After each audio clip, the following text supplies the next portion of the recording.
And you know what we have to get rid of today, and by the time we get to Thursday, our temperatures begin to increase. We'll finally get some vitamin D on Friday, although we do keep a lot of the cloud cover into the upcoming weekend, but temperatures will be near 50 degrees by the time we get into next week. We have more rain on the way. I know that is very unfortunate for everyone that really loves all of the winter activities, whether it's snowmobiling or skiing or snowboarding. I know you can still get some of that in, but Mother Nature is not helping at all. Now we have visibility to around 7 miles in Buffalo. If you're about 10 to 12 floors and then lower, you can see pretty good. Now if you're above that this afternoon in downtown Buffalo, you can't really see anything out there. Also, if you're traveling along the 90 this afternoon, you're going to find yourselves down to lowered visibilities to around 1.5 miles, 2 miles from about Silver Creek just to about Mayville or so, and then things will start to improve once again. Or if you're headed inland down the 219, you have no concerns there.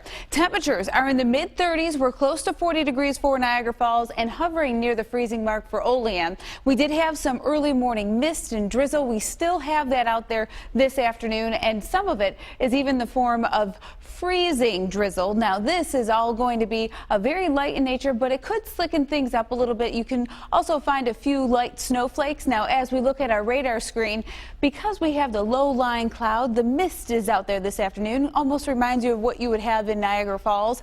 That's what we have here in downtown Buffalo with what we have coming through. If you're along Route 5 and then we get down to about Hanover and then going down 62 to about Collins and then Concord and then East Otto, you're all within the same type of scenario. The higher elevations, again, over to freezing. Now, temperatures are going to remain in the mid-30s throughout the afternoon. A bit of that breeze that we have with us is going to make it still feel like we're in the mid-20s for the day today, and we're not going to get a break in the cloud cover. It's going to be with us through the remainder of the day. A few snowflakes still not out of the question towards Springville, but watch the temperatures as well, because if we get down to that 32-degree mark, what we have left of any standing water could be freezing.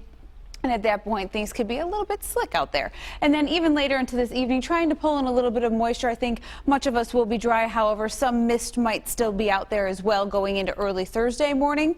And then by Thursday afternoon, slowly but surely, we start to improve things little by little. And it's going to be for the southern tier first, but it's not going to last too long. We're going to see this next system, which will bring in some rain as we go into our Friday afternoon. So Thursday's forecast, we improve skies a little bit. We also improve the temperatures just a little bit. We'll be near 40 degrees, and those that have been thinking about snow, we have definitely been below where we should be. 33 inches, almost 34 inches. That is 17 inches, 1.5 feet less than what we should have for this time of the year.